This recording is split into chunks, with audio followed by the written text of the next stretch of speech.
نند اور بچوں کو گھر آنے سے روکنا۔ میری نند ہمارے گھر رہنے کے لیے آتی ہیں، ان کے 4 بچے ہیں جو دماغی کمزوری کی وجہ سے بہت پریشان کرتے ہیں۔ گھر میں اپنے بچوں اور سسر کو بھی دیکھنا ہوتا ہے۔ نند کے آنے سے ہماری ذاتی زندگی بہت متاثر ہو جاتی ہے۔ 4 بچے گھر میں پیشاب کرتے ہیں جس کی وجہ سے نماز کا بھی حرج ہوتا ہے۔ اتنی بری نند، استغفر اللہ۔ اس صورت میں ہمارے لیے کیا شرعی حکم ہے؟ اپنا نام بھی لکھا ہوا ہے تاکہ نند کو پتہ چل جائے کس نے پوچھا ہے۔ انڈیا سے پوچھا ہے، میں نام نہیں بتا رہا۔ تو دیکھیں، جو نند کو چاہیے کہ نہیں آئے گھر میں اس طریقے سے، اگر وہ بچے پیشاب کر رہے ہیں، نندیں آتی ہیں وہ یہ سمجھ کے کہ ہماری ماں کا گھر ہے، کسی کا باپ بھی ہم کو نہیں روک سکتا، تو ٹھیک ہے بھئی آپ کی ماں کا گھر ہے، لیکن اس سے جو آپ کی جو بھابیاں ہیں وہ بھی تو متاثر ہو رہی ہیں نا، بھی ان کا بھی تو گھر بن چکا ہے۔ تو یہ مرد کو چاہیے وہ خود خیال کرے، اپنی بہنوں کو اسٹے کرنے دے، لیکن اتنا جتنا اس کی بیوی متاثر نہ ہو۔ ہونا تو یہ چاہیے کہ بھابیوں کو چاہیے اپنا دل بڑا رکھیں، وہ بھی تو جاتی ہے نا اپنی ماں کے گھر رہنے کے لیے، ان کی بھابیاں ان کو نکال دیں تو کیا گزرے گی ان کے اوپر۔ تو بھابیوں کو چاہیے نند کے لیے دل بڑا رکھے، بھئی آ جاؤ یار، کوئی بات نہیں، رہ لیں گے۔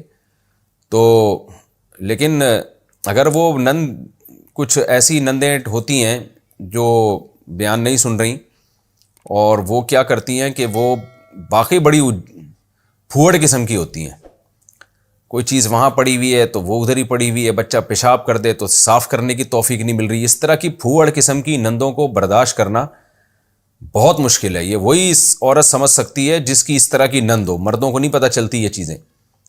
تو میں نہیں کہہ رہا کہ اس کو آنے سے منع کر دیں، ہونا یہ چاہیے کہ جب آپ کسی کے گھر جاتے ہیں یا اپنی ماں کے گھر بھی جاتے ہیں اور اس میں آپ کی بھابیاں بھی ہیں، تو عورت کو چاہیے اپنے بچوں کو تو کنٹرول کرے نا، پیشاب کرتے ہیں فوراً صاف کر دے اور خود کرے یہ سارے کام، اٹھا کے پیمپر ادھر پھینکے ہوئے، تو انسان کی کھوپڑی گھومتی ہے پھر ان چیزوں سے۔ تو تھوڑا سا سلیقے کے ساتھ رہ لے بھئی، اس کی ماں کا گھر ہے، رہ لے۔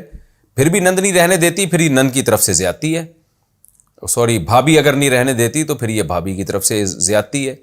لیکن اگر پھوڑ ہے نند، سلیقہ نہیں ہے اس میں، اور جا کے بچے پیشاب کر رہے ہیں اور گند کر رہے ہیں، اٹھاتی نہیں ہے، اور سارا پھر بھابی کو گھر صاف کرنا پڑتا ہے، تو یہ غلط ہے، پھر یہ ظلم ہے۔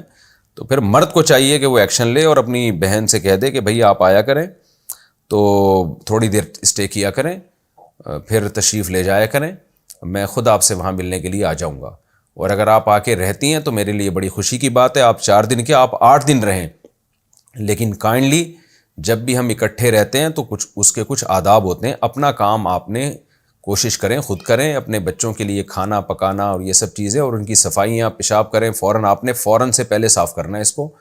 تو کیونکہ میں تو برداشت کر لیتا ہوں لیکن بیگم میری برداشت نہیں کر پاتی ہے، تو کائنڈلی آپ تھوڑا سا خیال کریں۔ لیکن میں بتا دوں اس کا رسپانس یہ ہوگا کہ نند فوراً جواب میں کہے گی وہ کون ہوتی ہے مجھے روکنے والی۔ آج کل یہ تھوڑی دیکھا جاتا ہے کہ بات کیا کی جا رہی ہے، آج کل یہ دیکھا جاتا ہے بات کر کون رہا ہے۔ تو جو کر رہا ہے تو پھر اس کی ایسی کی تیسی، تو پھر پھڈے لڑائیاں جھگڑے، اس سے بہتر ہے کہ بھائی ریزرو رہو، کم ہی آنا جانا رکھو۔ خلاصہ یہی نکلے گا آخر میں۔